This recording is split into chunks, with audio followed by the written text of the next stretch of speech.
वक्त तेजी से गुजर रहा था। वेद के सामने सिर्फ 5 मिनट बचे थे। वो कोई फैसला नहीं कर पा रहा था कि क्या करे। कियारा और दादी की जान बचाना या अपनी आइडेंटिटी रिवील करना, कोई भी फैसला उसे किसी ना किसी खाई में धकेलने वाला था।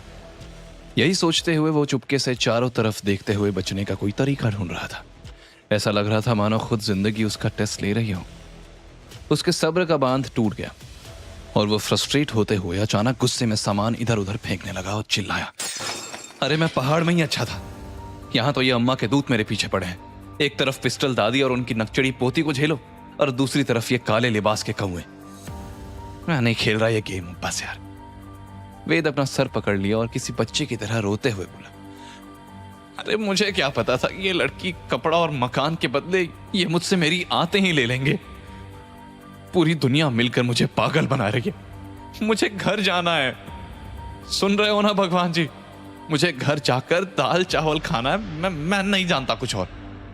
ये कहकर वेद ने रॉड उठाई और गुस्से में तोड़ फोड़ करने लगा। वहां रखे ड्रम इधर उधर बिखर गए। कंट्रोल रूम में ब्लैक मास्क पहने हुए उन दोनों लोगों ने जब स्क्रीन पर वेद को ऐसी बचकानी हरकत करते देखा तो पहला आदमी हैरानी से बोला, ये साला पागल हो गया है, सब तोड़ फोड़ देगा, इसे तो अभी उड़ा देते हैं। दूसरे आदमी ने उसकी ओर देखते हुए कहा, जो भी हो 2 बजे तक का हमें वेट करना है, तभी हम कोई एक्शन ले सकते हैं। वैसे बॉस ने तो कहा था कि ये बाज है, लेकिन ये तो अंडे का चूजा निकला रे। दोनों जोर जोर से हंसते हुए कैमरे की तरफ देख रहे थे।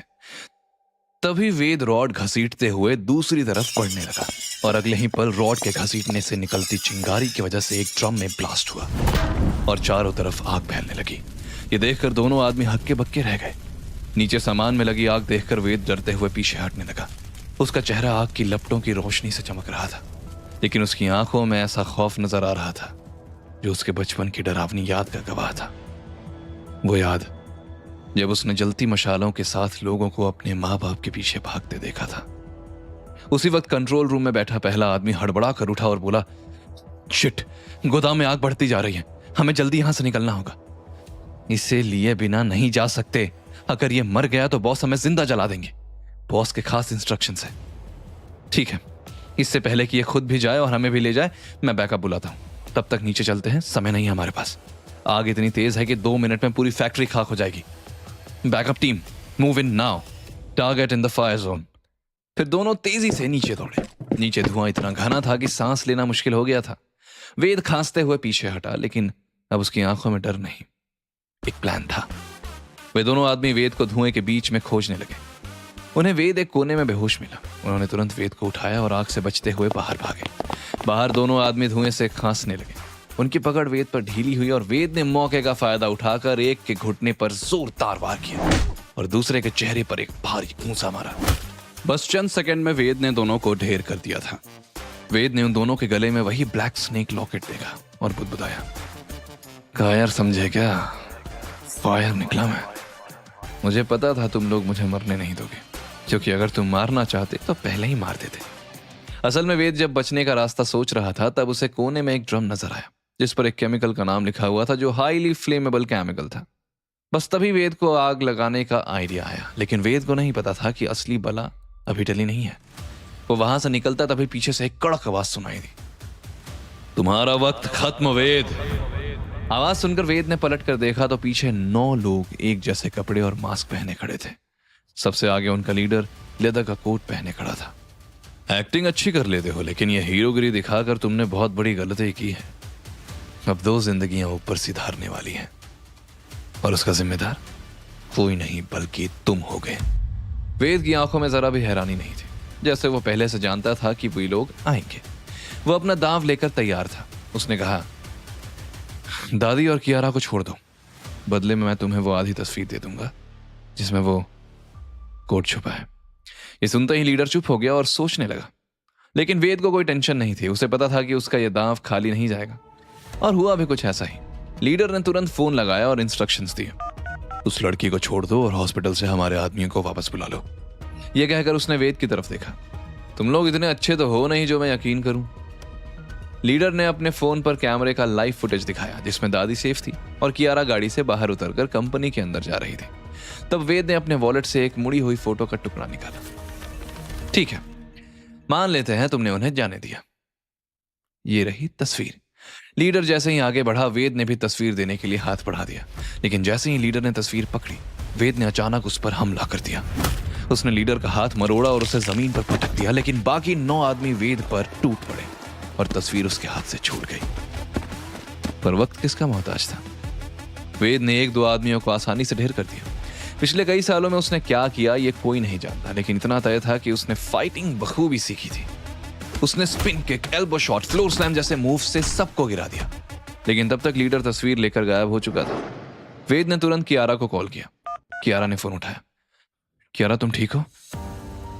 कियारा उस वक्त बोर्ड मीटिंग रूम के अंदर थी। वो गहरी सांस लेकर बोली, हाँ मैं ठीक हूं, लेकिन हमें जल्दी बात करनी होगी। इससे वेद ने राहत की सांस ली। कियारा तो सेफ थी, लेकिन दादी पर खतरा अभी टला नहीं था। वो तेजी से हॉस्पिटल की ओर भागा। हॉस्पिटल पहुंचकर वो मन ही मन बोला, मुझे कैसे भी दादी के पास पहुंचकर उन्हें बचाने की कोशिश करनी होगी। मैं उन्हें कुछ भी होने नहीं दूंगा, लेकिन उन तक पहुंचूं कैसे? ये बॉडीगार्ड अंदर जाने नहीं देंगे। लगता है कुछ तूफान ही करना पड़ेगा। वेद ने हॉस्पिटल के पिछले रास्ते से अंदर घुसने का फैसला किया। वो किसी निंजा फाइटर की तरह उछलते हुए तेजी से खिड़की और पाइप के सहारे आईसीयू की खिड़की तक पहुंचा। जब वो अंदर आया तो देखा कि वहां कोई था ही नहीं। उसने तुरंत दादी की पल्स चेक की और दादी के वाइटल्स स्टेबलाइज्ड थे। ये देखकर उसने राहत की सांस ली। चलो, दादी यमराज के साथ पार्टी करने नहीं गई। ये कहकर वो पलटने ही वाला था कि तभी उसकी नजर दादी के हाथ पर पड़ी। उसने हाथ खोलकर देखा तो उसमें एक व्हाइट कलर का छोटा सा फ्लावर था। फ्लावर देखते ही उसकी आंखें चौड़ी हो गई। ये फूल यहां, ये तो मुंबई में मिलना नामुमकिन है। उसने आसपास देखा और फिर कुछ सोचते हुए बाथरूम में जाकर देखा तो वहां एक डॉक्टर बेहोश पड़ा था। उसने इस डॉक्टर की भी नर्व्स चेक की और डिसअपॉइंटमेंट के साथ बड़बड़ाया, इसका मतलब वो सच में यहां आए और मुझे बताया तक नहीं। पिघलना नहीं है वेद, इसका भी हिसाब बराबर करूंगा। वेद ने गुस्से में डॉक्टर को उठाया और बाहर लाकर एक चेयर पर पटक दिया। फिर दादी की तरफ देखकर कंफ्यूजन में बड़बड़ाया, लेकिन वो आए क्यों? दादी को बचाने? कुछ तो है जो दादी मुझे बता नहीं रही। ये सोचकर वेद चुपके से पिछले रास्ते से बाहर निकल गया। उसे पता था कि हॉस्पिटल वाले रेपुटेशन बचाने के लिए कोई खबर लीक नहीं होने देंगे, और खासकर ये कि किसी बाहर वाले ने सावित्री देवी को आईसीयू में घुसकर बचाया। आखिर किसने बचाया था उन्हें? वेद किसकी बात कर रहा था? हॉस्पिटल से निकलने के बाद वेद एक सुनसान गली से गुजर रहा था। तभी उसकी नजर जमीन पर पड़े एक आदमी पर गई। कमाल है, मुंबई में लोग फुटपाथ पर तो सोते थे, अब सड़क पर भी सोने लगे क्या?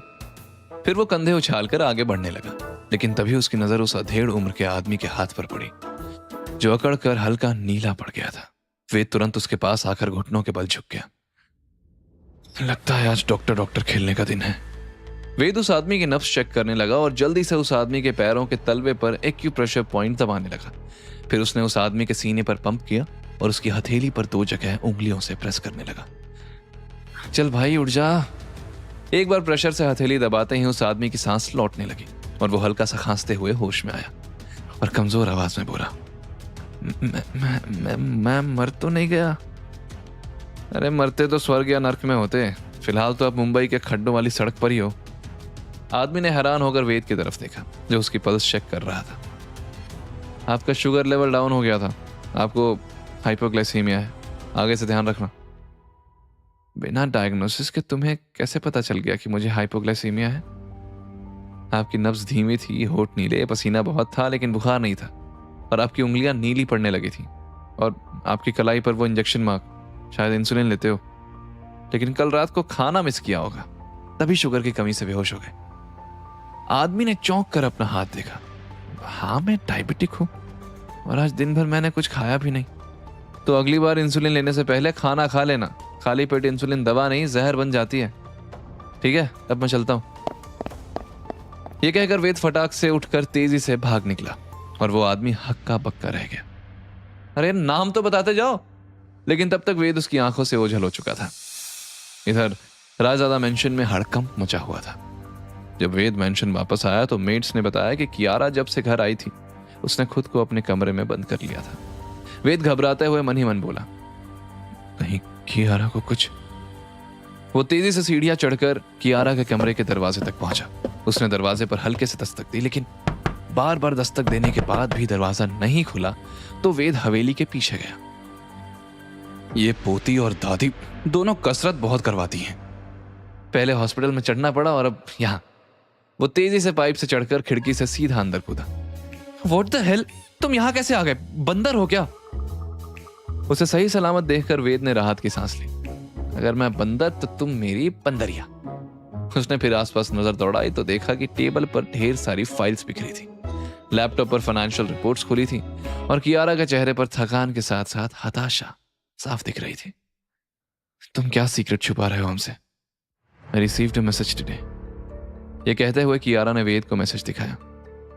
ये मैसेज, ये तो वही भेज सकता है जो हमारा रिश्ता तोड़ना चाहता है। सीधी बात है, ये शादी टूटेगी और तुम्हारे हाथ से एमडी की पोजीशन जाएगी और किसी और को तो उसका फायदा होगा ही। लेकिन किसी को हमारी शादी के बारे में नहीं पता तो फिर किसने मैसेज किया होगा? अब मैं अंतर्यामी तो हूं नहीं जो मुझे सब पता हो। वैसे तुम इतनी टेंशन में क्यों हो? ये फाइल से रिपोर्ट्स क्या चल रहा है? तुम्हें क्या मतलब? ये मेरी कंपनी का मामला है। वैसे भी ये नंबर्स तुम्हें समझ नहीं आएंगे और तुम्हें देखकर मेरा दिमाग खराब होता रहेगा तो काम कैसे करूंगी? दरवाजा उधर है, तुम जाओ यहां से। ये मेरा भी कमरा है, तुम्हें जाना है तो जाओ, लेकिन मैं तो यहीं सोने वाला हूं। कियारा ने गुस्से में उसे देखा और वापस काम में लग गई। बस कुछ दिन और फिर इसे यहां से धक्के मारकर बाहर करूंगी। खुद को इस कमरे का राजा समझता है। वेद बेड पर लेट गया और कियारा को काम करते देखने लगा। वो बार बार लैपटॉप पर कुछ टाइप कर रही थी, फिर सिर पकड़ लेती थी। बस थोड़ा रेस्ट चाहिए, 1 घंटे में फिर उठकर काम कर लूंगी। ये सोचकर थोड़ी देर बाद कियारा वहीं लेट गई और आंखें बंद कर ली। वेद ने मौका देखा और धीरे से लैपटॉप की ओर बढ़ा। चलो देखिए तो सही कियारा क्या ढूंढ रही थी। उसने लैपटॉप वहां से हटाया और अलग बैठकर उसकी स्क्रीन पर नजर डाली। फाइनेंशियल रिपोर्ट्स में कुछ ट्रांजैक्शंस थे जो कंपनी से जुड़े थे। उसने धीरे से खुद से कहा, लेकिन ये अमाउंट इतना बड़ा, अगर मैं इन ट्रांजैक्शंस का सोर्स ट्रेस कर सकूं तो शायद कुछ क्लू मिले। तभी उसका फोन वाइब्रेट हुआ। उसने स्क्रीन देखी, एक अननोन नंबर से मैसेज था। आज 2 लोगों की जान बचाकर नींद तो बहुत अच्छी आएगी तुम्हें, लेकिन कल क्या हो किसको पता। अभी खेल खत्म नहीं हुआ है। मेरी नजर हर वक्त तुम पर है। जल्दी तुम्हें तुम्हारा अगला गिफ्ट मिलेगा। क्या फिर से मिस्टीरियस मैन कोई साजिश करने वाला है? कैसे बचेगा वेद उसके प्लान से? क्या वो कियारा की प्रॉब्लम सॉल्व कर पाएगा? जानने के लिए सुनते रहिए पॉकेट एफएम।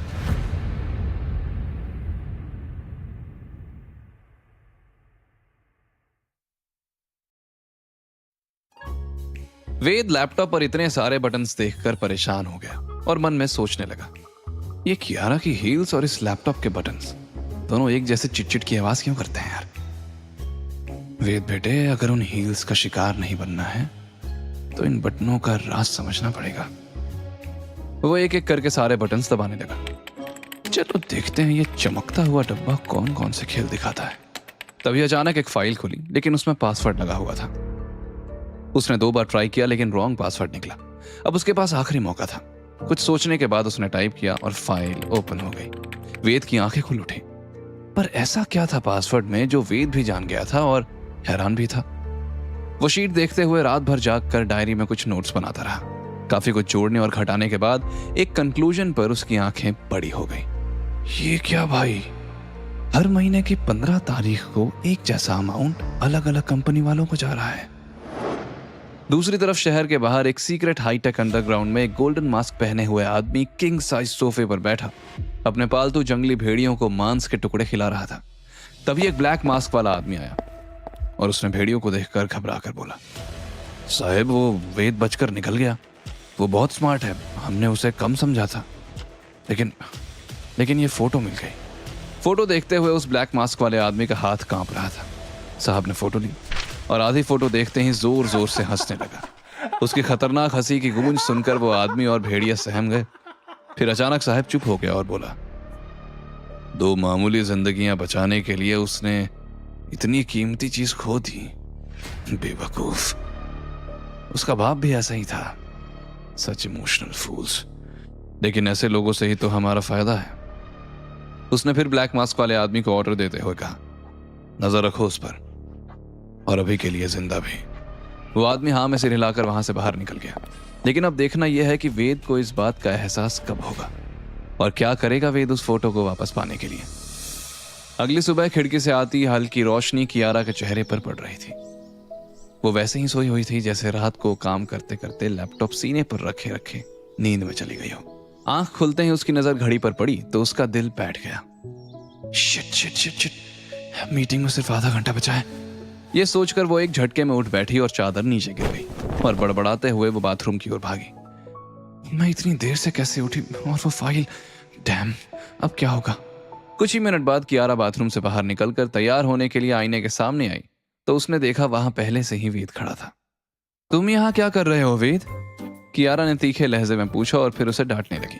मैं ऑलरेडी लेट हूं और तुम हटो सामने से, मुझे रेडी भी होना है ना। वेद ने बिना उसकी तरफ देखे बेहद शांत आवाज में कहा। हाँ तो मैं भी लेट हो रहा हूं, आज बड़ा दिन है, भूल गई क्या? बोर्ड मीटिंग है। कियारा का चेहरा गुस्से से लाल हो गया और बोली, तुम मेरे साथ ऑफिस जाओगे? नो वे, तुम घर पर रहो या जहन्नुम में जाओ लेकिन मेरे ऑफिस नहीं आओगे। वेद कंधे उचकाकर बोला। तुम्हारे पास कोई और ऑप्शन नहीं है? दादी ने मुझे तुम्हारे साथ रहने को कहा है। यह सुनकर कियारा ने पलटकर चुटकी बजाते हुए कहा, यू लिसन टू मी। दादी ने तुम्हें क्या ऑर्डर दिए हैं आई डोंट केयर, बट मेरे आसपास भी मत भटकना, समझे तुम? वेद जाकर बैठ गया और बोला, you listen to me Mrs Kiara, मुझे कोई चिपकू बनने का शौक नहीं है, लेकिन जब तक दादी हॉस्पिटल में है तुम मेरी जिम्मेदारी हो। मिसेस शब्द सुनकर कियारा थोड़ी भड़क गई और बोली, डोंट कॉल मी मिसेस, मैं मिस कियारा रायजादा हूं, ये शादी बस नाम की है। वेद ने मुस्कुराते हुए कहा, लेकिन शादी के बाद मिस से मिसेस तो बन गई ना, इतनी इंग्लिश तो आती है मुझे। वैसे ऐसे बारूद भरकर गुस्से में जाओगी तो मीटिंग में फट जाओगी। यह सुनकर कियारा तिलमिला गई। तभी उसकी नजर वेद की शर्ट पर गई जो प्रेस के बगल में रखी थी। उसने वेद की प्रेस की हुई शर्ट उठाई और जानबूझकर प्रेस को दोबारा शर्ट पर रखकर चला दिया। वेद पलटकर चौंका, अरे मेरी शर्ट! कियारा ये क्या कर दिया? कियारा ने तुरंत मुड़कर देखा, उप्स, जल गई, इसलिए बारूद को चिंगारी लगाने से पहले सोचा करो। ये कहकर कियारा पैर पटककर बड़बड़ाते हुए वहां से निकल गई। क्यों मैं इस गवार से बात करके अपना टाइम वेस्ट कर रही हूँ? पता नहीं आज क्या होगा। एक तो पता नहीं दादी कैसी होंगी और ऊपर से अब कंपनी में रेजिग्नेशन देने से मुझे सिर्फ भगवान ही बचा सकते हैं। कियारा को जाते देख वेद के चेहरे पर एक चालाकी भरी मुस्कान झलक रही थी। आखिर कौन सी नई खिचड़ी पक रही थी अब वेद के दिमाग में, कोई नहीं जानता था। कियारा ने ऑफिस पहुंचने से पहले जब हॉस्पिटल में कॉल किया तो उसे पता चला कि सावित्री अभी भी ऑब्जर्वेशन में थी। यह सुनकर कियारा का दिल जोरों से धड़क रहा था, लेकिन वो जानती थी कि अगर सावित्री इस वक्त यहां होती तो वो भी कियारा को सबसे पहले कंपनी मैटर्स हैंडल करने को कहती। इसी उलझन में कियारा जब आरके इंडस्ट्रीज के कॉन्फ्रेंस रूम में पहुंची तो उसने देखा वहां तनाव का माहौल था। वहां यशवंत, राघव और बाकी 6 बोर्ड मेंबर्स बैठे हुए थे। उनके अलावा फाइनेंस टीम के साथ फाइनेंशियल डायरेक्टर सुनीता भी मौजूद थी। जैसे ही कियारा अंदर आई सबकी नजरें उस पर टिक गई। उसे देखकर राघव मुस्कुराते हुए मन ही मन बोला, आज इस कियारा का किला ढह जाएगा। यशवंत ने राघव की ओर देखा। दोनों के चेहरों पर एक कनिंग स्माइल थी। कियारा ने गहरी सांस ली और मन में बुदबुदाई, मुझे कोई सबूत नहीं मिला। आज कंपनी, दादी का भरोसा, मेरी पोजीशन सब दांव पर है। वो तेजी से आकर अपनी चेयर पर बैठ गई। तब सुनीता खड़ी हुई और प्रोजेक्ट स्क्रीन पर एक रिपोर्ट दिखाते हुए बोली, मैडम, कियारा रायजादा की लीडरशिप में कंपनी को 80 करोड़ का घोटाला झेलना पड़ा है। ये फाइनेंशियल स्टेटमेंट साफ दिखाते हैं कि फंड्स का गलत इस्तेमाल हुआ है। ऊपर से सावित्री मैडम के एक्सीडेंट की खबर भी वायरल हो गई है, जिससे कंपनी के स्टॉक्स गिरे हैं। कियारा मैडम एक पीआर टीम हैंडल नहीं कर पाई, इसलिए हमें लगता है कि कियारा मैडम को रेजिग्नेशन दे देना चाहिए। यह सुनकर कियारा के चेहरे के एक्सप्रेशंस बदल गए। हर चीज का इल्जाम सिर्फ उस पर थोप दिया गया था।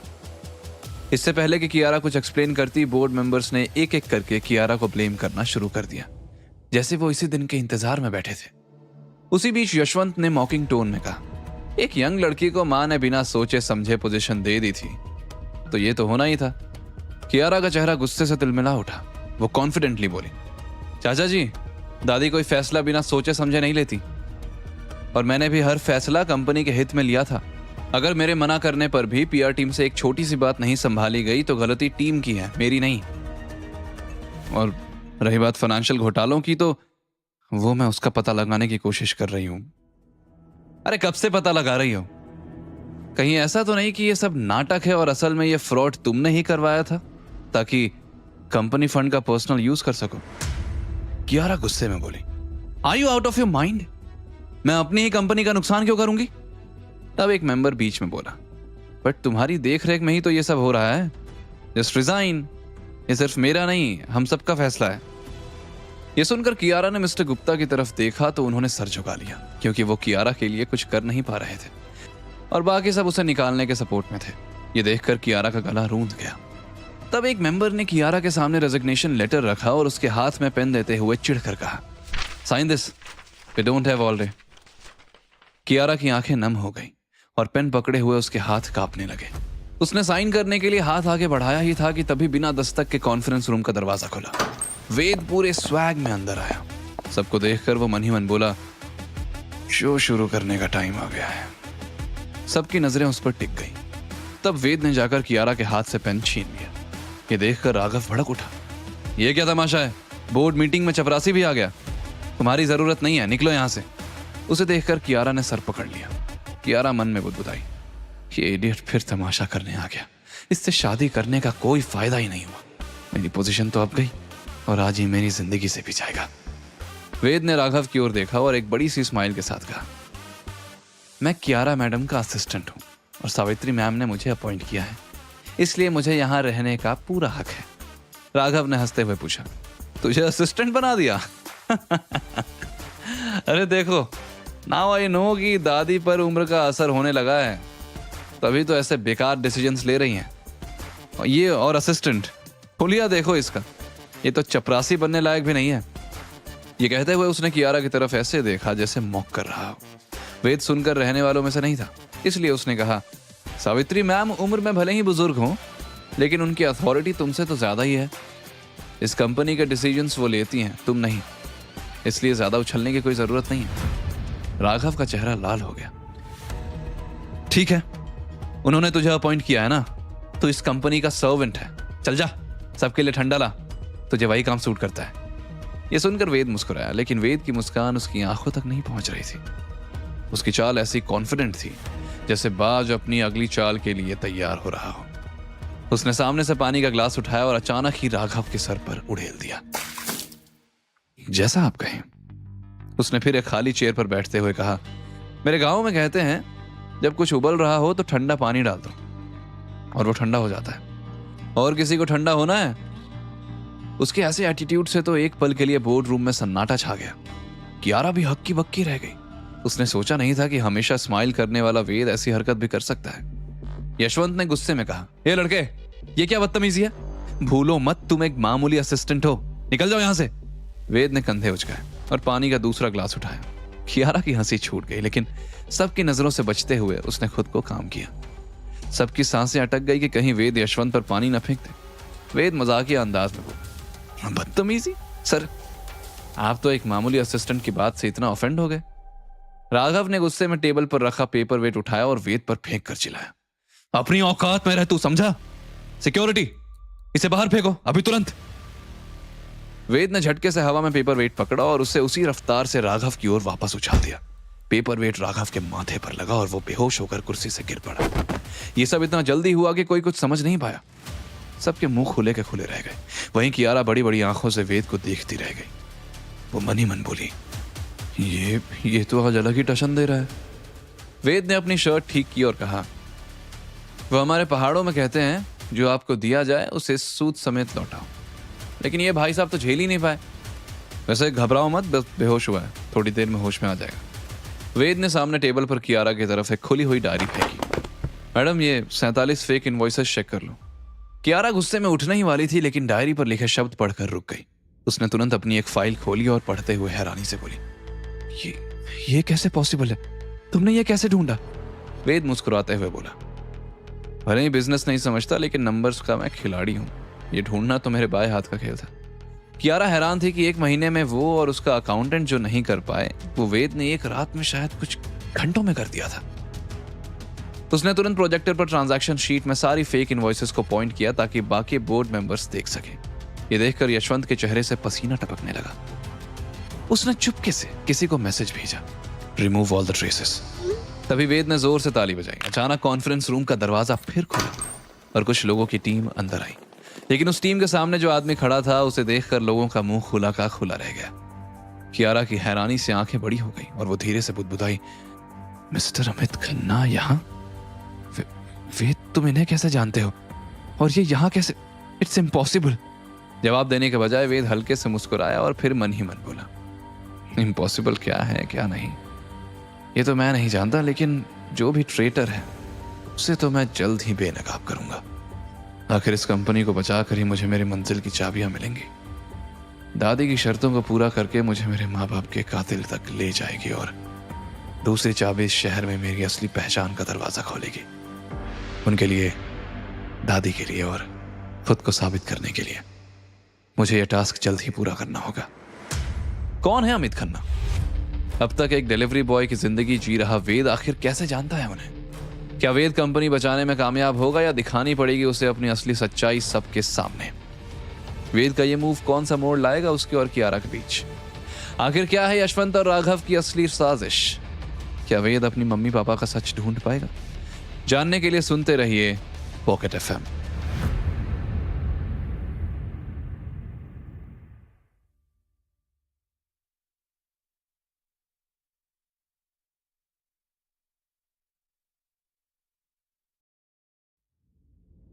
बोर्ड रूम में वेद के पीछे खड़ी टीम को देखकर कियारा की हैरानी को छोड़कर सबके दिमाग में एक ही सवाल उठ रहा था कि आखिर कौन है यह आदमी और यहां क्या कर रहा है? वेद उन्हें यहां लेकर क्यों आया है? वेद जानता था कि इस वक्त सब क्या सोच रहे हैं। उसने मुस्कुराते हुए सबकी तरफ देखा और बोला, वो क्या कहते हैं, किसकी लाठी किसकी भैंस।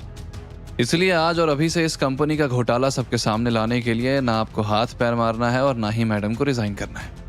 अब से ये काम इन लोगों का है। ये सुनकर सुनीता की सांसें तेज हो गई।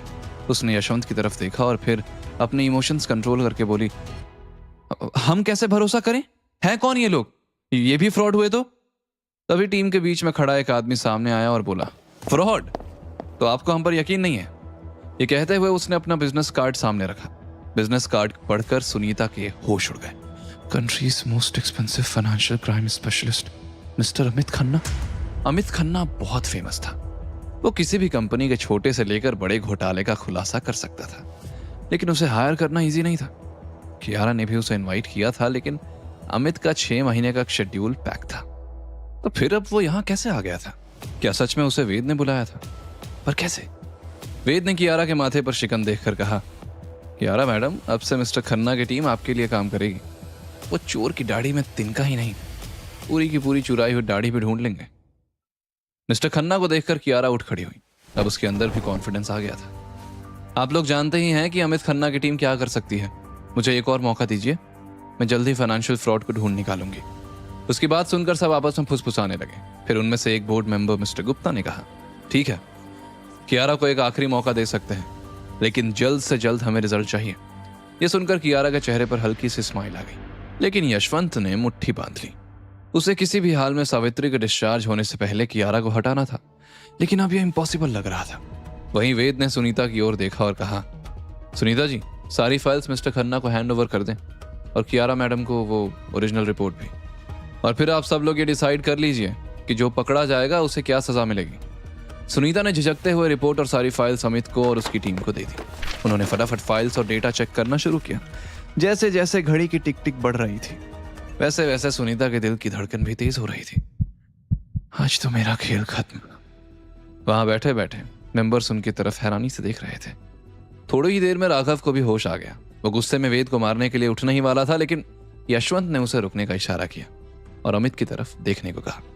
तब जाकर राघव को सिचुएशन की सीरियसनेस का अंदाजा हुआ और वो मन ही मन बोला, ये सब इस गवार ने प्लान किया? इतना दिमाग कैसे हो सकता है इसके पास? अगर ये कियारा के साथ रहा तो हम उसे कभी कंपनी से बाहर नहीं निकाल पाएंगे। कियारा से पहले इसका इंतजाम करना पड़ेगा। तभी वेद का फोन बजा। दरअसल उसने नर्स को पैसे दिए थे और कहा था कि मिसेस सावित्री से रिलेटेड कोई भी खबर हो तो तुरंत बताना। कॉल पर नर्स की बात सुनने के बाद वेद ने कियारा से कहा, सावित्री मैडम के वाइटल सब नॉर्मल है। सावित्री के होश में आने की खबर सुनकर कियारा की खुशी का ठिकाना नहीं था, लेकिन राघव हैरानी से बोल पड़ा, but how is this possible? कल रात तक तो उन्हें होश भी नहीं आया था। तब वेद ने स्माइल करते हुए कहा, होश तो उन्हें कल रात ही आ गया था। ये सुनकर कियारा बोली, थैंक गॉड दादी ठीक है, मैं काम निपटाकर जल्दी हॉस्पिटल जाऊंगी। कियारा की ये बात सुनकर यशवंत और राघव के चेहरे के एक्सप्रेशंस बदल गए। यशवंत मन ही मन बोला, अगर मां पूरी तरह ठीक हो गई तो कियारा को हटाना और भी मुश्किल हो जाएगा। लेकिन फिर वो, राघव और बाकी सब भी खुशी जाहिर करने लगे। दिन ढलने तक अमित और उनकी टीम ने सबके सामने 2 फ्रॉड फंड्स बेनकाब कर दिए। अमित ने उन फाइल्स को दिखाते हुए कहा, ये 1.6 करोड़ का फंड वॉयलेट ट्रेडर्स और 90 लाख का शाइन एंटरप्राइजेस, दोनों फेक कंपनीज हैं। इनके इनवॉइसेस जाली हैं और सारे ट्रांजैक्शंस फर्जी हैं। बाकी 7 करोड़ 30 लाख का फ्रॉड ढूंढने के लिए हमें थोड़ा और वक्त चाहिए। तभी एक बोर्ड मेंबर बोला, ठीक है, कल तक ये काम नहीं हुआ तो Kiara you have to resign, now let's end this meeting. ये सुनकर वेद मन ही मन बोला, ये लोग हमेशा एक दिन का वक्त तो ऐसे देते हैं जैसे टाइम इनके मामा का है, और ज्यादा दे दिया तो इन्हें कम पड़ जाएगा। वहीं कियारा ने हाँ में सिर हिलाते हुए कहा, थैंक यू। ये सुनकर एक मेंबर ने बाकी लोगों से भी चलने को कहा और उठकर जाने लगा। उसके साथ बाकी लोग भी बाहर आ गए। यशवंत भी वेद को घूरते हुए रूम से बाहर निकला। बोर्ड मेंबर्स के जाने के बाद कियारा ने चैन की सांस ली और अमित खन्ना से बोली, थैंक यू अमित, अगर तुम। अभी उसकी बात पूरी भी नहीं हुई थी कि अमित मुस्कुराते हुए बोला, थैंक्स मुझे नहीं, वेद से कहिए, अगर वो नहीं होता तो मैं यहां नहीं आता। ये सुनकर कियारा ने हैरानी से पूछा, मतलब ऐसा क्या किया इसने? अमित जवाब देने ही वाला था कि तभी वेद ने बीच में कहा, अरे तुमने ही तो अपॉइंटमेंट्स लेने की कोशिश की थी, मैंने तो बस थोड़ा सा फॉलो अप किया और इन्हें आज आने के लिए कन्विंस कर लिया। फिर वेद कियारा के पास जाकर मस्खरे अंदाज में बात बदलते हुए बोला, मैंने इतना अच्छा काम किया, अब निकालने के बजाय मेरे प्रमोशन का सोचो। कियारा ने उसे घूरते हुए देखा, इसकी बड़ी बड़ी बातें खत्म ही नहीं होती, लेकिन आज इसने मेरी हेल्प की है इसलिए सबके सामने तो इसकी इंसल्ट नहीं करूंगी। तभी अमित ने इनिशिएटिव लेते हुए कहा, miss Kiara, my team was working for hours, I think we all can have dinner together. वैसे भी मुझे वेद को थैंक यू कहने का मौका नहीं मिला। ये सुनकर कियारा मन ही मन बोली, वेद को क्यों थैंक्स कहना है, अपॉइंटमेंट तो मैंने ली थी ना। फिर कियारा ने हाँ में सर हिलाया, हाँ या sure, but the dinners on me. आप लोगों ने वक्त पर आकर मेरी हेल्प जो की है। अमित के अग्री करने के बाद बाकी लोगों ने फाइल्स बंद की और सब नीचे जाने लगे। सब लिफ्ट में अंदर चले गए, लेकिन वेद सीढ़ियों की ओर बढ़ा। कियारा चिढ़ गई और बोली, वेद रुको, टाइम वेस्ट मत करो, लिफ्ट से भी चल सकते हो। मैडम, सीढ़ियां चढ़ने से कसरत हो जाती है, मैं तुम शहर वालों की तरह आलसी नहीं होना चाहता। डोंट वरी, तुमसे पहले पहुंच जाऊंगा। तब तक लिफ्ट बंद हो गई और कियारा मन ही मन बोली, बस बड़ी बड़ी बातें करवा लो, लिफ्ट से पहले 10 फ्लोर नीचे पहुंच जाएगा जैसे सुपरमैन है। पहले तो सबको लगा कि वेद मजाक कर रहा है, लेकिन लिफ्ट का दरवाजा खुलते ही सब शॉक्ड रह गए। सीढ़ियों से उतरने पर लोग हाँफने लगते हैं, लेकिन वेद के माथे पर पसीना भी नहीं था। लेकिन इतनी फास्ट स्पीड में कैसे? कियारा हैरानी से बोली, तुम सच में इतनी जल्दी पहुंच गए? वेद कनिंग स्माइल देते हुए बोला, मैंने तो पहले ही कहा था, तुम भी स्टेयर्स यूज करना शुरू कर दो। अब नहीं, तुम रहने दो, वैसे ही इतनी पतली हो, अगर कसरत शुरू कर दी तो गायब ना हो जाओ। ये सुनकर कियारा भड़क उठी। यू, वो कुछ बोलने ही वाले थे कि वेद की नजर कैमरा पर पड़ी और वो कुछ सोचते हुए झट से सीढ़ियों से ऊपर की ओर भागा। कियारा चिल्ला पड़ी, अरे अब कहां जा रहे हो? लेकिन वेद का जवाब नहीं आया। कियारा ने गहरी सांस ली और सबको बाहर पार्किंग में चलने को कहा। वेद थोड़ी देर में नीचे वापस आया तो कियारा बोली, तुम ऊपर क्या करने गए थे? कुछ गायब होने से बचाने गया था, तुम चलो, मैं 2 मिनट में आया। यह कहकर वेद सिक्योरिटी गार्ड्स के पास जाकर बात करने लगा। तब कियारा गुस्से में बोली, वेद चलो, टाइम वेस्ट मत करो। वेद मुस्कुराया और बोला, आ रहा हूं मैडम। वो झट से कियारा के कार में जाकर बैठा। कियारा ने कार स्टार्ट की और वेद से गुस्से में बोली, वेद, अगर तुम्हें यूजलेस लोगों से बात करके टाइम पास करना है तो बाद में भी कर सकते हो, जानते हो ना हमारे पास टाइम कम है। लेकिन वेद का ध्यान तो कियारा के पैरों की तरफ था। उसने जैसे कियारा की बात सुनी ही नहीं। तब कियारा ने उसे घूरा, क्या देख रहे हो, ठरकी कहीं के। तब वेद ने हंसते हुए कहा, तुम क्या स्प्रिंग लेकर पैदा हुई थी जो बिना बात के उछलने लगती हो? मैं तुम्हें नहीं देख रहा था, वैसे भी देखने लायक है ही क्या? ये सुनकर कियारा दांत पीसते हुए बोली, तो फिर क्या देख रहे थे? देख रहा था कि कार कैसे ड्राइव कर रही हो। मैं जहां से आया हूं वहां ये चें पौ करने वाली गाड़ियां नहीं है, इसलिए सीख रहा था। वाह, तुम बस देखकर कार चलाना सीख लोगे, इडियट। इसके लिए ड्राइविंग स्कूल जाना पड़ता है और बिना लाइसेंस के कार ड्राइव नहीं कर सकते। लेकिन तुम्हें यह कैसे पता होगा? पता नहीं दादी ने मुझे किसके साथ फंसा दिया। यह सुनकर वेद मन ही मन बोला, लाइसेंस, ये तो जल्द बनवाना पड़ेगा फिर। वैसे भी यहाँ भागने के लिए सड़क कम, गड्ढे ज्यादा हैं। जल्दी वो लोग 5 स्टार रेस्टोरेंट पहुंच गए। अमित और बाकी सब अंदर गए, लेकिन वेटर ने जब वेद के साधारण कपड़ों और रबड़ की चप्पल को देखा तो उसे नीचा दिखाते हुए बोला, ड्राइवर्स और सर्वेंट्स यहाँ अलाउड नहीं है। कियारा ने गुस्से में वेटर से कहा, ये मेरे साथ है। उसने फिर घूरते हुए वेद को देखा और मन ही मन बोली, ये हर बार मुझे शर्मिंदा क्यों करता है? अगर आज इसने हेल्प नहीं की होती तो इसे साथ लेकर भी नहीं आती। टेबल पर बैठते ही सबने अलग अलग तरह के क्यूजीन्स ऑर्डर किए, लेकिन वेद ने अपनी देसी रोटी सब्जी मंगवाई। तब अमित ने बात शुरू की, वेद तुमने फेक इनवॉइसेस कैसे पकड़े? तुम्हारा एनालिटिकल माइंड तो कमाल का है। हमारे डिपार्टमेंट में आ जाओ। वेद ने मुस्कुराते हुए इनकार किया, नहीं अमित, मेरा आरके इंडस्ट्रीज को कमिटमेंट है, मैं कहीं और जॉब नहीं कर सकता। थोड़ी देर में खाना लग चुका था। खाते हुए वेद और अमित फाइनेंशियल रिस्ट्रक्चरिंग पर बात करने लगे।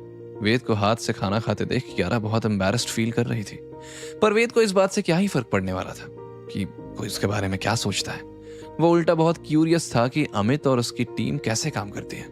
वेद ने क्यूरियोसिटी से सवाल पूछा, अगर फंड्स को डाइवर्ट करके टैक्स लायबिलिटी कम करें तो क्या प्रॉफिट मार्जिन बढ़ेगा?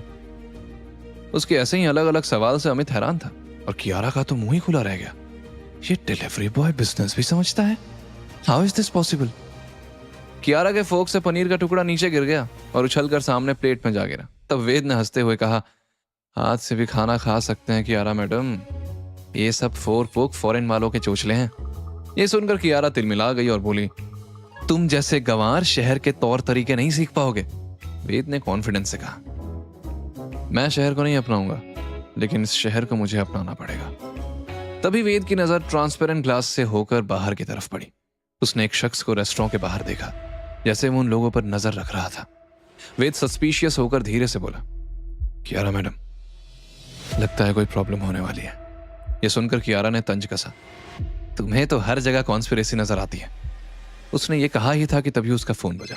कियारा ने कॉल उठाया तो ऑफिस के सिक्योरिटी हेड की आवाज आई, मैडम जल्दी आइए, कंपनी में आग लग गई है। यह सुनकर कियारा का चेहरा सफेद पड़ गया। उसे अपने कानों पर यकीन नहीं हो रहा था। कंपनी में आग लगने के बाद पता चलते ही वो उठ खड़ी हुई और उसके साथ बाकी सब भी उठे, लेकिन वेद ने काम नहीं बोला, कुछ नहीं होगा, आप सब लोग खाना खत्म करो। कियारा चिल्लाकर बोली, आर यू क्रेजी? सब खत्म हो जाएगा, सारे पेपर्स जल जाएंगे। तुम्हें यहां बैठना है, बैठो। लाइफ में पहली बार इतना महंगा खाना खा रहे हो ना। मैं खाना वेस्ट नहीं करता कियारा मैडम, वेद ने सख्त लहजे में कहा। उसकी बात अनसुना करके कियारा, अमित और टीम गाड़ी की तरफ भागे और जल्द ही कंपनी की तरफ निकल पड़े। वहीं जब वेद ने अपना खाना खत्म किया तो वो भी ऑफिस जाने के लिए निकल पड़ा और बड़बड़ाया, जब से कियारा से मिला हूं ये भागती बहुत है। इधर कंपनी के फाइनेंस डिपार्टमेंट में आग की लपटें आसमान छू रही थी। वहां मीडिया और भीड़ लग चुकी थी। कियारा ये सब देखकर घबरा गई। ओह नो, वो सारे documents, no, I can't let this happen. Kiara ने आव देखा ना ताव और जल्दी बिल्डिंग में घुस गई। अमित और बाकी लोग ये देखकर दंग रह गए। इससे पहले कि कोई उसे रोकने की कोशिश कर पाता, उससे पहले ही कियारा अंदर जा चुकी थी। हर कोई चिल्लाने लगा, अरे कोई कियारा मैडम को बचाओ, कोई रोको उन्हें। तभी सिक्योरिटी हेड भागते हुए बाहर आया और हक्का बक्का होकर चिल्लाया, fire suppression system fail, system automatically बंद हो गया है, फाइनेंस डिपार्टमेंट में स्प्रिंकलर्स काम नहीं कर रहे हैं। आग की लपटें और बढ़ रही थी और लोगों की धड़कनें भी। कैसे बचेगी अब कियारा? क्या होगा अगर सब कुछ तबाह हो गया तो? क्या वेद को अपने लेट आने पर होगा रिग्रेट? क्या खुलेगा एक और राज? कौन था वेद पर नजर रखने वाला शख्स? कहीं इन सब के चलते वेद कुछ साबित तो नहीं करना चाहता? कहां है वो इस वक्त? जानने के लिए सुनते रहिए पॉकेट एफएम।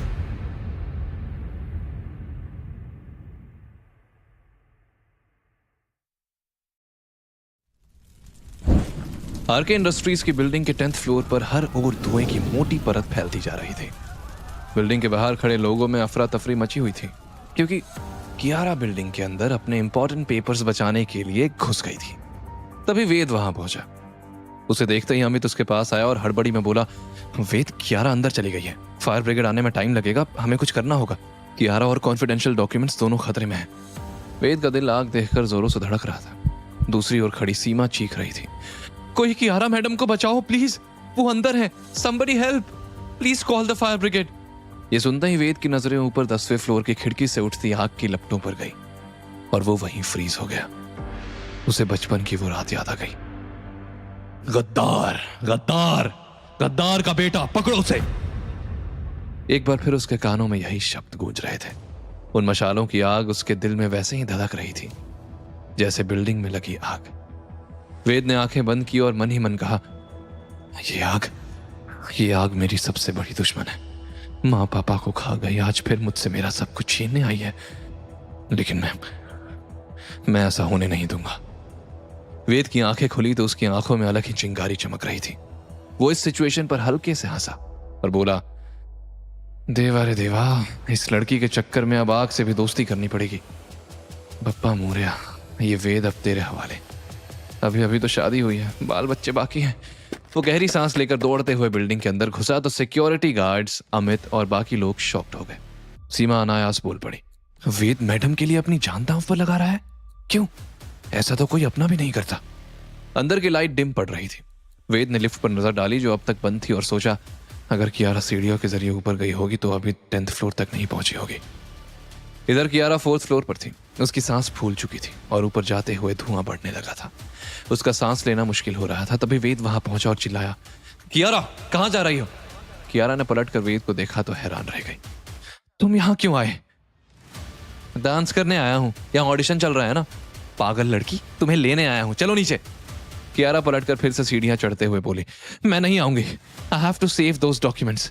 वेद ने समझाने की कोशिश की, अरे कुछ नहीं चलेगा, तुम वापस आओ। लेकिन कियारा ने कोई जवाब नहीं दिया, बस ऊपर बढ़ती रही। वेद फ्रस्ट्रेट होकर बड़बड़ाया, ये कितनी जिद्दी है भाई। लेकिन मैं इससे भी बड़ा संकी हूं, मुझे अपनी बात मनवानी आती है।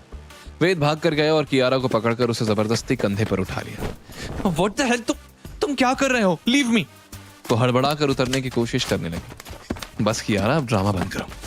लेकिन कियारा जोर जोर से उसके पीठ पर मुक्के मारती हुई बोली, पुट मी डाउन वेद, वेद। बंदरिया की तरह उछलना बंद करो, वरना ऐसा फेंकूंगा कि सीधे नीचे लैंड करोगी, वो भी 10-12 टूटी हड्डियों के साथ। ये कहकर वेद ने हल्की तपली दी तो कियारा हक्की बक्की रह गई। वेद फुर्ती में कियारा को बिल्डिंग के बाहर लेकर आ गया और जैसे ही वेद ने उसे नीचे उतारा वो भड़क पड़ी। वेद, तुम मुझे बाहर क्यों लाए? अब मेरा सब कुछ खत्म। ये कहकर कियारा फिर अंदर भागने को हुई तो वेद ने कियारा को रोक दिया और सिर हिलाकर बोला, बस थोड़ी देर और वेट करो, सब ठीक हो जाएगा। वेट? और कितना वेट करना है? कियारा घबरा गई और वेद को घूरते हुए चिल्लाई, तुम आखिर चाहते क्या हो? अगर फाइनेंस ऑफिस को नुकसान हुआ तो हमारी सारी मेहनत बेकार जाएगी। Do you want to destroy me? बाहर फायर ब्रिगेड की गाड़ियां पहुंच चुकी थी। पानी की बौछारें आग को काबू करने की कोशिश कर रही थी।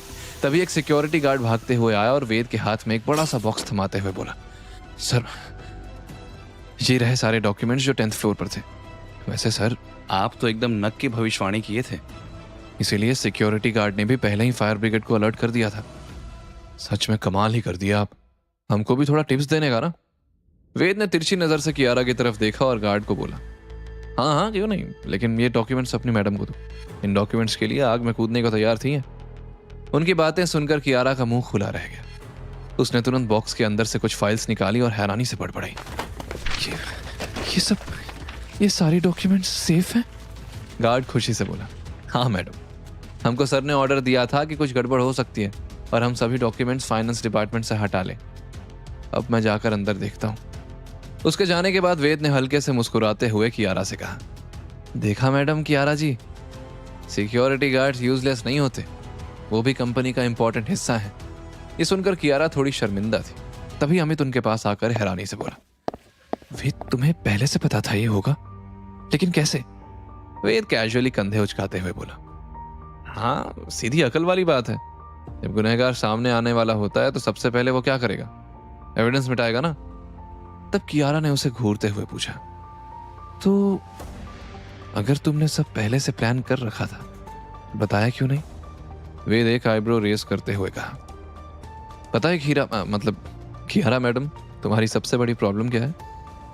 तुम बोलती ज्यादा हो, सुनती कम। थोड़ा दूसरों को बोलने का मौका दोगी तो सब पता चलेगा ना। यह सुनकर कियारा थोड़ी शर्मिंदा थी और थोड़ी अनॉयड भी फील कर रही थी। वाकई उसने वेद की बात सुनी ही नहीं थी। वो बार बार कह तो रहा था कि डॉक्यूमेंट्स नहीं चलेंगे।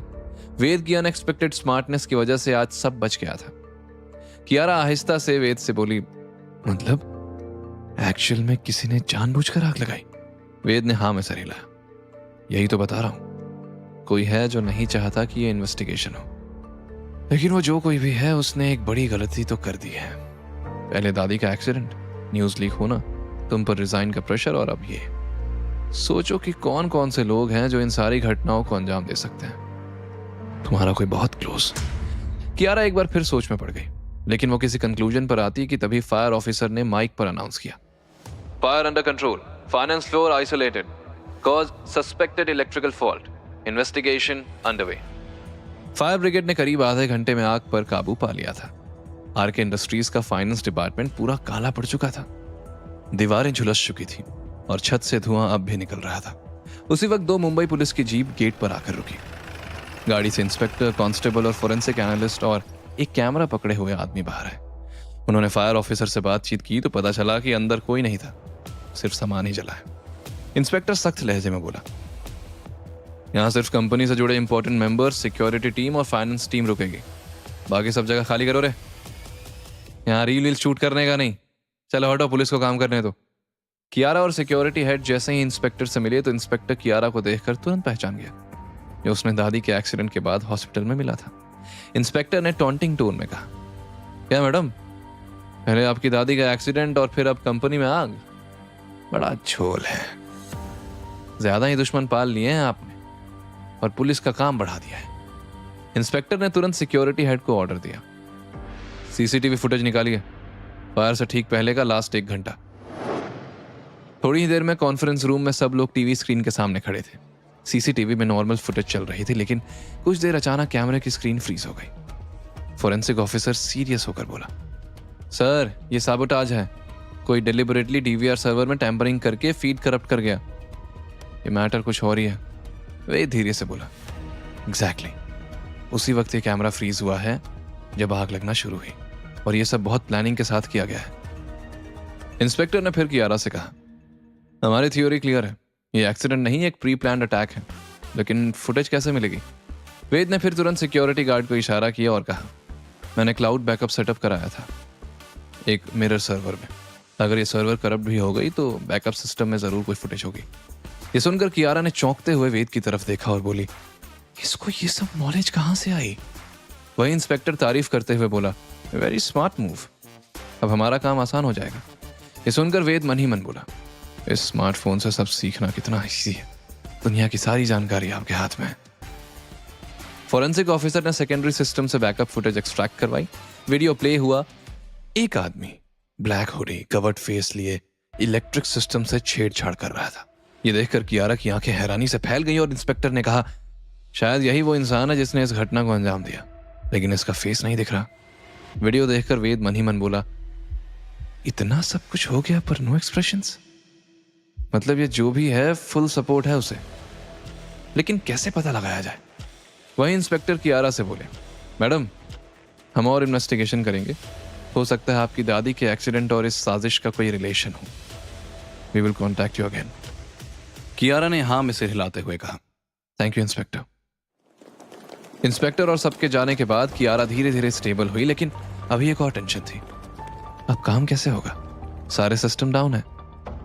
तभी अमित आगे आकर बोला, अब सब मेरे ऑफिस चलिए, हमारे पास सेटअप है, हम वहां काम रिज्यूम कर सकते हैं। कियारा ने थोड़ा हिचकिचाते हुए पूछा, are you sure? Yes come.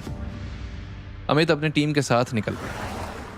Veda Kiara car में बैठकर उनकी कार का पीछा करते हुए आगे बढ़ रहे थे।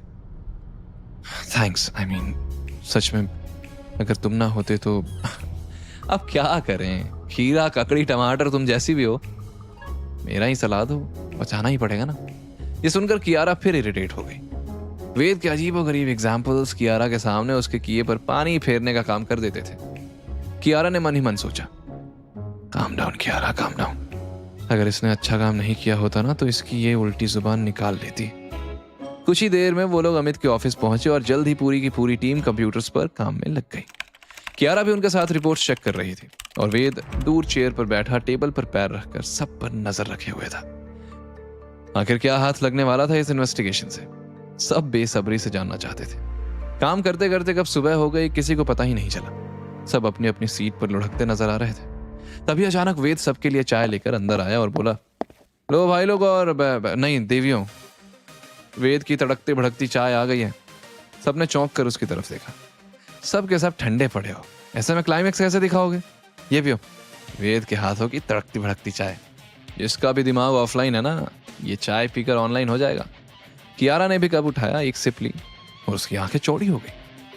वो मन ही मन बोली, सरप्राइजिंगली गुड। वेद ने उसके एक्सप्रेशन देखकर कहा, क्यों, अच्छी लगी ना? कियारा एरोगेंट अंदाज में बोली, 7 दिन बाद चाय की टपरी खोलकर अच्छा कमा लोगे।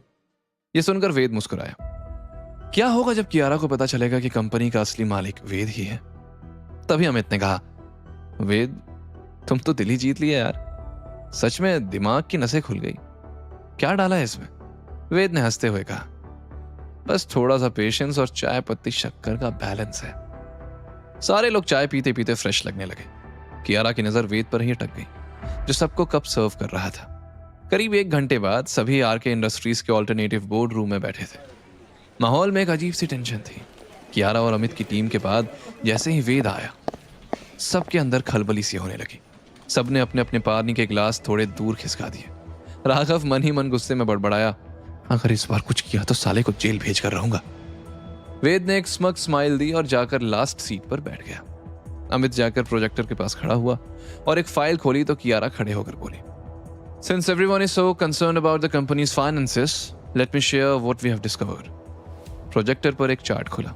एक्सेल शीट, डिलीवरी लॉग्स और फाइनेंशियल रिकॉर्ड्स स्क्रीन पर नजर आने लगे। कियारा ने कहा, हमें फेक अमाउंट के 200 से ज्यादा ट्रांजैक्शंस मिले। शिपिंग रिकॉर्ड्स में 100 केसेस डिस्पैच हुए हैं, लेकिन अकाउंट्स में सिर्फ 10 केसेस रजिस्टर्ड हैं। बचे हुए 90 केसेस के पैसे एक शेल कंपनी में भेजे गए हैं। बोर्ड रूम में सब हक्के बक्के थे तो कियारा ने सुनीता की तरफ देखकर कहा, finance director Sunita ji, please सबको बताइए कि वो पैसे कहां गए। ये सुनकर सुनीता, जो पीछे कॉर्नर में बैठी थी, उठते उठते लड़खड़ा गई और अचानक रोने लगी। वो जानती थी कि वो एक्सपोज हो चुकी है। I am sorry, they forced me to do it. मैं ये नहीं करना चाहती थी। उन्होंने कहा कि अगर मैंने उनका साथ दिया तो मुझे माला माल कर देंगे और नहीं किया तो मेरे बच्चों को नुकसान पहुंचाएंगे। कियारा ने गुस्से में टेबल पर हाथ मारते हुए पूछा, किसने धमकी दी तुम्हें? सुनीता ने घबराते हुए जवाब दिया, वो मैं नहीं बता सकती। तभी वेद को एक मैसेज आया, जो तुमने मांगा था वो मिल गया, मैं नीचे इंतजार कर रहा हूं। वेद मन ही मन बोला, ये तो बस मोहरा है, असली खिलाड़ी पर्दे के पीछे है और उसे निकालने के लिए एक और गेम खेलना पड़ेगा। वेद तुरंत उठकर बाहर निकल गया तो कियारा हैरान हो गई कि इतने इंपॉर्टेंट मोमेंट पर यह मीटिंग छोड़कर क्यों जा रहा है। क्या असली धोखेबाज कोई और ही है? कौन कौन इस साजिश में शामिल है? वेद का अगला कदम क्या होगा? किसका मैसेज आया था उसे और वो बाहर किस लिए गया? कैसे एक्सपोज करेगा वेद असली खिलाड़ी को? जानने के लिए सुनते रहिए पॉकेट एफएम।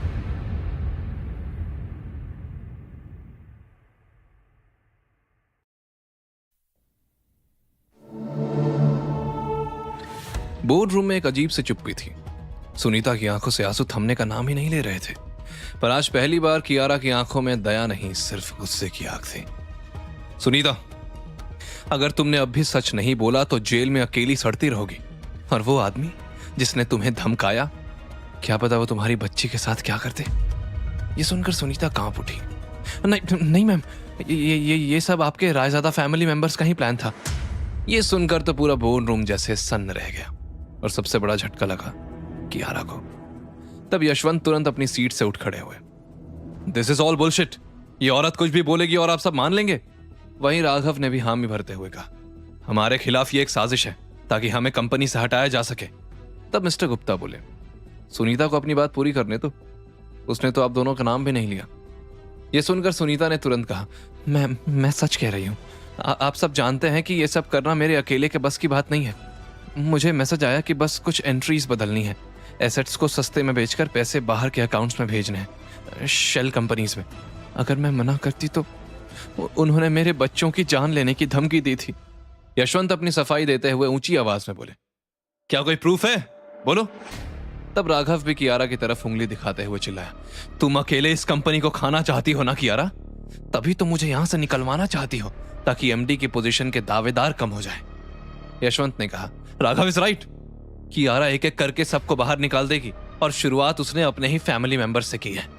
हमें इसकी नहीं बल्कि एक रिस्पॉन्सिबल एक्सपीरियंस्ड एमडी की जरूरत है जो सही फैसले कर सके। ये कहकर यशवंत ने एक डील के पेपर सबको दिखाए जिसमें कियारा के साइन थे। ये डील देखिए, विस्टा ग्रुप्स के साथ हुई ये डील। इसमें हमें 2 करोड़ का लॉस हुआ था, लेकिन इस कंपनी के साथ जब सबरवाल कंपनी ने डील की तो उन्हें बस 20% का फायदा हुआ। इसका मतलब समझे आप? हमें नुकसान हुआ ही नहीं, कियारा ने यह नुकसान दिखाया। राघव और यशवंत की बातों से बोर्ड मेंबर्स इन्फ्लुएंस होने लगे थे। उन्हें इन्फ्लुएंस होते देख कियारा मन ही मन बोली, ये वेद कहाँ चला गया? ये हमेशा ऐसी सिचुएशन को उलट देता है और अब ये ऐन वक्त पर गायब हो गया। When I need him the most। तभी दरवाजा खुला और कियारा एक्साइटेड हो गई, लेकिन अगले ही पल उसका चेहरा उतर गया। सफेद सूट पहने हुए कियारा के चौथे नंबर के चाचा मनोहर रायजादा कॉन्फिडेंट चाल में अंदर आए। उन्हें देखकर यशवंत की आंखों में चमक आ गई, जैसे वो उन्हीं का इंतजार कर रहा हो। यशवंत तुरंत बोला, मनोहर, ये कियारा मुझे फंसा रही है ताकि मुझे बेदखल कर सके। तुम सबूत लाए हो ना इसके खिलाफ? कियारा हैरानी से अपने रिश्तेदारों को देख रही थी। ये वही लोग थे जिन्हें वो अपनी लाइफ का इंपॉर्टेंट हिस्सा मानती थी। मनोहर ने यशवंत का सपोर्ट करते हुए कहा, I have reviewed the situation. ये कहते हुए उसने कियारा की कंपनी के लिए कुछ डिसीजंस की फाइल्स सबके सामने रखते हुए कहा, यू कैन सी कियारा के आने से हमें कितना लॉस झेलना पड़ा है। फिर वो आगे बोले, एंड आई थिंक हमें री इन्वेस्टिगेट करना चाहिए और तब तक कियारा को कंपनी के हर फैसले से दूर रहना होगा। और टू बी फेयर, यशवंत भाई और राघव भाई भी अलग रहेंगे। क्या कहते हैं आप लोग? मैं खुद ये इन्वेस्टिगेट करूंगा। सभी बोर्ड मेंबर्स आपस में बात करते हुए सर हिलाने लगे, लेकिन तभी दरवाजा फिर से खुला। वेद अपने देसी अंदाज में कॉन्फिडेंस से अंदर आया और कियारा से बोला, मुझे जैसे ही पता चला कि नई प्रॉब्लम है तो मैं तुरंत आ गया।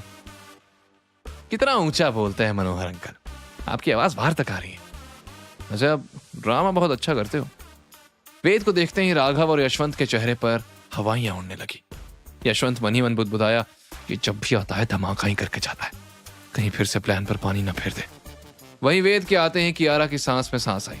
जाने क्यों उसे भरोसा हो गया था कि वेद यह सिचुएशन संभाल लेगा। वेद मनोहर के पास जाकर बोला, आपका ही इंतजार था, अब आए हैं तो बैठ जाइए, कहीं खड़े खड़े कुछ गीला पीला ना हो जाए। अब वो क्या है ना, अभी बहुत प्रेशर मिलने वाला है आपको। मनोहर ने दांत पीसते हुए कहा, यू माइंड यू।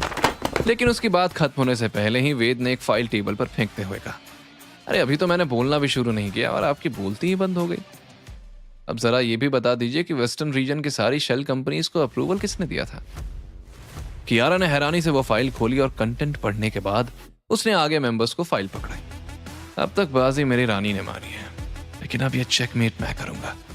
मन ही मन सोचते हुए वेद ने फिर एक दांव फेंका। चोरी हुआ पैसा वेस्टर्न रीजन से अलग अलग अकाउंट्स में ट्रांसफर हुआ है और ये सारे वेंडर्स मनोहर जी से जुड़े हुए हैं। ये सुनकर मनोहर पसीना पोंछते हुए बोला, ये कोइंसिडेंस होगा, तुम इस बात को गलत तरीके से पेश कर रहे हो। वेद हंस पड़ा और बोला, अरे मनोहर जी, ये कोई लॉटरी नहीं है जो बार बार एक ही नाम पर निकले। हमारे पास बैंक रिकॉर्ड्स हैं और कॉल रिकॉर्ड्स भी, जो प्रूव करते हैं कि आप इस एम्बेजलमेंट में शामिल थे। ये शेल कंपनीज का सिर्फ नाम बदलते गए, लेकिन पैसा वहीं जाता रहा और ये ईमेल्स वेस्टर्न ऑफिस से मुंबई एचक्यू तक हर ट्रांजैक्शन को कवर करने की प्लानिंग की गई। करप्शन सिर्फ अकाउंट्स में नहीं, उनके खून में घुस चुका है। यह सुनकर मनोहर ने चेयर पकड़ ली, उसके हाथ कांप रहे थे। वहीं सारे बोर्ड मेंबर्स इस खुलासे से हैरान थे। यशवंत ने मौके पर अपना गिरेबान साफ करते हुए कहा, मनोहर, तो तुम इस सब के पीछे थे और मुझे लगा कि कियारा। छी, तुम हमारे साथ ऐसा कैसे कर सकते हो? I don't believe this. Manohar ने घूरते हुए यशवंत की तरफ देखा। तब वेद ने कहा, ये भाई भाई का प्यार बाद में। हाँ, तो आप लोग बोल रहे थे कि कियारा मैडम यंग हैं, इसलिए उनकी लीडरशिप इमेच्योर है। मुझे तो लग रहा है ये बुजुर्ग लोग ज्यादा करप्ट हैं, बल्कि कियारा ने इतनी कम उम्र में कंपनी बहुत अच्छे से संभाली है। यह सुनकर कियारा वेद की तरफ देखने लगी। पहली बार उसे ऐसा लगा जैसे कोई उसके साथ खड़ा हो। वेद ने फिर पलट कर कहा, तो अब ड्रामा खत्म, एक्शन शुरू। उसने दरवाजा खोला और पुलिस अंदर आई। उन्होंने मनोहर और सुनीता को गिरफ्तार किया। मनोहर चीखता रहा, लेकिन किसी ने उसकी एक ना सुनी। मनोहर के जाने के बाद फाइनली यह मसला खत्म हुआ। तब मिस्टर गुप्ता ने गला साफ किया और बोले, कियारा रायजादा ने जिस तरीके से सब हैंडल किया है, I think she deserves to retain in this position. आप लोग क्या कहते हो? सभी बोर्ड मेंबर्स हामी भरने लगे। तभी यशवंत ने फिर से सिर उठाया। वो हार मानने वालों में से नहीं था। यह पॉसिबल नहीं है, आप सब एक बात भूल रहे हैं, एमडी बने रहने के लिए काबिल होने के साथ साथ एक और कंडीशन है, और वो है कियारा का मैरिड होना। यह सुनकर कियारा के चेहरे का रंग उड़ गया। वहीं वेद के चेहरे पर कनिंग स्माइल आ गई। इस बेचारे चापड़ चाचा को पता नहीं है कि उनकी प्यारी भतीजी पहले से ही शादी कर चुकी है। अभी कियारा राज खोलेगी और लगेगा झटका। यशवंत की बात सुनकर बोर्ड मेंबर्स एक दूसरे को देखने लगे। मिस्टर गुप्ता ने घबरा कर कहा, लेकिन हम 3 दिन में कुछ एडजस्टमेंट। लेकिन एक बोर्ड मेंबर ने बात काट कर कहा, नो, कोई एडजस्टमेंट नहीं चलेगा, यह नियम है। आज अगर एक रूल तोड़ा तो कल 100 टूटेंगे। हर कोई अपनी मनमानी करेगा। या तो 3 दिन में कियारा को शादी करनी होगी, वरना यह पोजीशन किसी और को दे दी जाएगी। ये सुनकर कियारा ने कसकर मुट्ठी बांध ली और मनी मन बोली, कैसे बताऊं कि शादी हो चुकी है और कियारा रायजादा का हस्बैंड एक डिलीवरी बॉय उर्फ असिस्टेंट वेद ही मेरा हस्बैंड है। बता दिया तो सब मुझ पर हंसेंगे, और नहीं बताती तो ये पोजीशन मेरे हाथ से जाएगी। तब वेद कियारा के एक्सप्रेशंस देखकर मन ही मन बोला, वैसे तो बोल डायलॉग्स बोलती हो कियारा, आज चुप क्यों? अब ये सिचुएशन तो तुम्हें ही हैंडल करनी है। बताओ सबको कि ये वेद ही तुम्हारा प्यारा पतिदेव है। तब कियारा की नजरें वेद से टकराई, फिर उसने तुरंत नजरें घुमा ली। कियारा के इशारे पर मिस्टर गुप्ता बोले, ठीक है, we will discuss it after 3 days। Let's end this today. सभी बोर्ड मेंबर्स इस बात से राजी थे। थोड़ी देर में सबके जाने के बाद कियारा ने नजर चुराते हुए वेद से कहा, मैं दादी से मिलने जा रही हूं, तुम चलोगे? वेद ने हाँ में सर हिलाया और दोनों हॉस्पिटल के लिए निकल गए। वेद और कियारा ने जब कमरे में कदम रखा तो सावित्री के चेहरे पर एक सुकून था। वो वेद को देखते ही बोली, थैंक यू, उसने तुम्हें सही ट्रेनिंग दी है, तुम वाकई काबिल हो। कियारा ने वेद की तरफ देखा। उसे लगा कि सावित्री को पता चल गया है कि वेद ने उसकी हेल्प की है, लेकिन सावित्री और वेद इशारों में कुछ अलग ही बातें कर रहे थे। कियारा दादी के पास बैठकर बोली, आप कैसा फील कर रही हैं? सावित्री ने मुस्कुराते हुए कहा, एकदम बढ़िया, तुम फिक्र मत करो। वैसे तुमने सब कुछ बहुत अच्छे से संभाला, लेकिन अब वक्त आ गया है बड़े और सही फैसले लेने का। कियारा ने कंफ्यूज्ड होकर पूछा, दादी आप किस बारे में बात कर रही हैं? कौन से फैसले लेने हैं? सावित्री ने जवाब में बताया, समय आने पर सब जान जाओगी कियारा, फिलहाल तुम घर जाओ, आराम करो, कल एक बड़ा दिन है। वेद मन ही मन बोला। दादी ने उठते ही बड़ी बातों की गोलियां दागनी शुरू कर दी। वहीं कियारा सावित्री का हाथ पकड़कर बोली, मैं आपके पास ही रुकूंगी दादी। आई एम सॉरी, मैं आपका ध्यान नहीं रख पाई, लेकिन अब मैं खुद। इससे पहले कि कियारा आगे कुछ कहती, सावित्री बोली, क्या फायदा मेरा सावित्री रायजादा होने का अगर मैं एक चुटकी में सर्वेंट्स की फौज ना बुला लूं? मुझे तुम्हारी देखभाल की कोई जरूरत नहीं है कियारा, तुम घर जाओ। तुम्हें यह नर्स का काम नहीं करना, बल्कि कंपनी को संभालना है, समझी? कियारा ने हाँ में सर हिलाया। वो जानती थी कि दादी का हुक्म आखिरी होता है। वो और वेद कार में आकर बैठे, तभी उसका फोन वाइब्रेट हुआ। कियारा ने मैसेज देखा तो मिस्टर की का मैसेज था, वेल डन। बस इतना पढ़ते ही कियारा के चेहरे पर एक मुस्कान आ गई। तब वेद उसकी मुस्कान देखकर हैरानी से मनी मन बोला, ऐसे मुस्कुराते हुए तो पहली बार देखा है। मुस्कुराते हुए ठीक ही लगती है, कम से कम नकचड़ी जंगली बिल्ली तो नहीं लगती। कियारा ने गाड़ी स्टार्ट की और म्यूजिक लगाकर एंजॉय करते हुए ड्राइव करने लगी। वेद भी इंग्लिश गाने को समझकर एंजॉय कर रहा था। तब कियारा ने उसकी तरफ देखा और हैरानी से कहा, तुम्हें समझ भी आ रहा है? वेद जवाब में बोला, जब से आया हूं शहर के लोगों की खटर पटर विदेशी भाषा में ही सुन रहा हूं, इसलिए मैंने भी सीखना शुरू कर दिया। ये कहकर वो खिड़की से बाहर देखने लगा।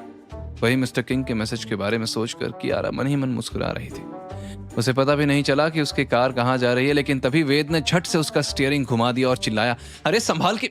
इसी बीच पीछे से एक स्पोर्ट्स कार बिजली की तरह आई और कियारा के एकदम किनारे से टकराती हुई स्पीड से निकल गई। अगर वेद फुर्ती न दिखाता तो सीधा टक्कर हो जाती। यह सोचकर ही कियारा के हाथ पैर कांप गए और माथे पर पसीना छलक आया।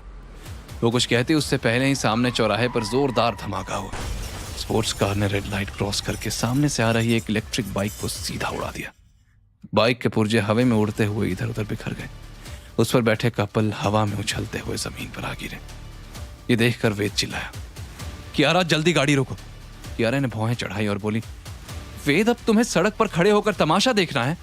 वेद जल्दी से बोला, किसी की जान का सवाल है, गाड़ी रोको। कियारा ने झुंझला कर कहा, ओह गॉड, तुम पुलिस को कॉल करो या एम्बुलेंस बुलाओ, तुम्हारे जाने से क्या फर्क पड़ेगा? अब तो वेद ने कियारा को शिकारी जैसी आंखों से घूरते हुए घुर्रा कर कहा, गाड़ी रोको अभी। कियारा उसका ये रूप देखकर चौंक उठी और डर से ब्रेक मार दिया। वेद बिना वक्त गवाए गाड़ी से बाहर कूदा और उस कपल की तरफ दौड़ पड़ा। उधर खून में लथपथ वो कपल दर्द से कराह रहा था। तभी वो स्पोर्ट्स कार फिर से स्टार्ट हुई और फुल स्पीड के साथ पीछे उस लड़की की तरफ रिवर्स आने लगी। ये देखकर कियारा के सांस अटक गई। एक बार टक्कर मारना काफी नहीं था, जो वो स्पोर्ट्स कार वाला कपल को दोबारा मारना चाहता था। वहां भीड़ जमा हो चुकी थी और सबको लगा कि अब लड़की का बचना नामुमकिन है। लेकिन तभी वेद हवा की रफ्तार से दौड़ता हुआ आया और नीचे उस लड़की की तरफ कूदा और उसे सीने से लगाकर घूम गया। स्पोर्ट्स कार ने दोनों को उड़ा दिया और वेद और वो लड़की जोर से दूर जा गिरे। कियारा घबराते हुए चिल्लाई, वेद! कार में बैठी कियारा ये नजारा देखकर चीख पड़ी। क्या वेद सही सलामत था? कौन था वो स्पोर्ट्स कार वाला? क्या यशवंत और राघव बच गए थे, या वो भी साजिश में शामिल थे, या फिर वाकई थे वो निर्दोष? दादी क्या फैसला लेने वाली थी? जानने के लिए सुनिए पॉकेट FM।